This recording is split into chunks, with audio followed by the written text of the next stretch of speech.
আমরা তো আল্লাহকে চিনি না, এই জন্য আমরা আল্লাহ পাকের ইবাদতও করি না আর আল্লাহ সম্পর্কে হতাশ হয়ে যাই। যে আল্লাহ পাক এত শক্তিশালী, সে আল্লাহ পাক যদি আমারও হয়ে যান, আমার কোনো টেনশন আছে?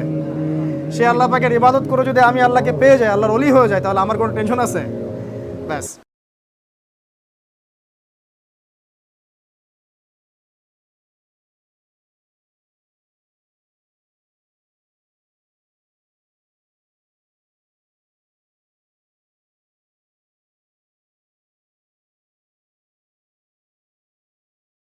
আমরা তো আল্লাহকে চিনি না, এই জন্য আমরা আল্লাহ পাকের ইবাদতও করি না আর আল্লাহ সম্পর্কে হতাশ হয়ে যাই।